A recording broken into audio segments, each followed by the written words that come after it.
Allô, on est la famille Touchette. Ça fait 1 an qu'on utilise le bac brun.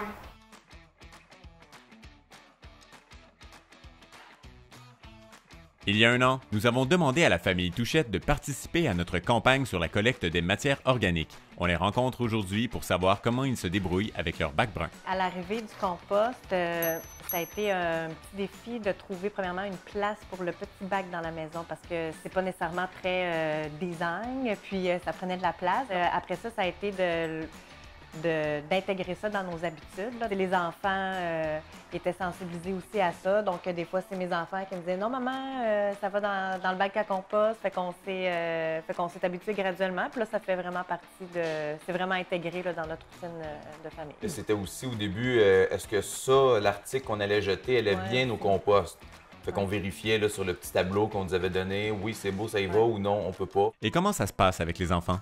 Tout le monde participe. Tout le monde connaît le bac à compost, le bac à recyclage. Ils savent en gros qu'est-ce qui va dans quoi. Est-ce que ça va toujours à bonne place? Peut-être pas. Dans le bac de compost, je mets des pizzas, mes pommes quand je les ai terminées, des légumes. Dans le bac de compost, on peut mettre aussi des mouchoirs.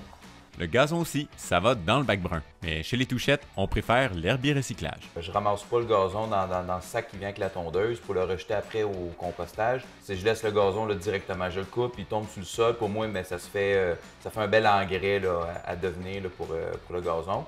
Puis un peu la même chose à l'automne avec les feuilles. Parce qu'avec la grandeur du terrain qu'on a, il faudrait que je vide le sac, je dirais au moins une vingtaine de fois.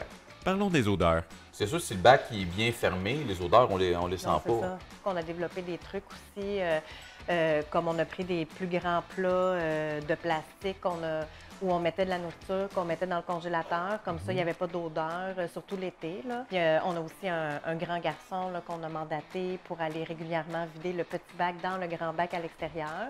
Donc, ça, c'est comme une tâche là, qui a été intégrée dans les tâches familiales. On utilise aussi les papiers journaux qui sont distribués avec les publisacs.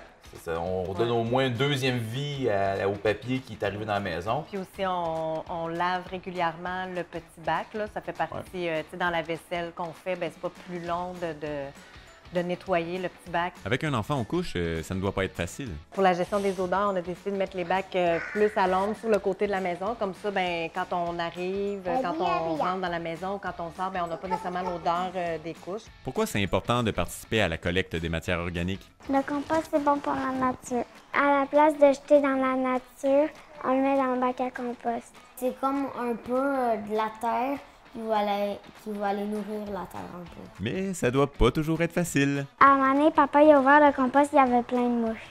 Ah oui! Il y en avait 188. Non, il y en avait 800. On le fait pour nous autres, en premier, on le fait pour la famille. Mais aussi, si on le faisait tout le monde ensemble dans le secteur ou dans la ville, ça serait excellent. Là. Pour tout savoir sur la collecte des matières organiques ou connaître plus de trucs et astuces, rendez-vous sur le site web de la ville.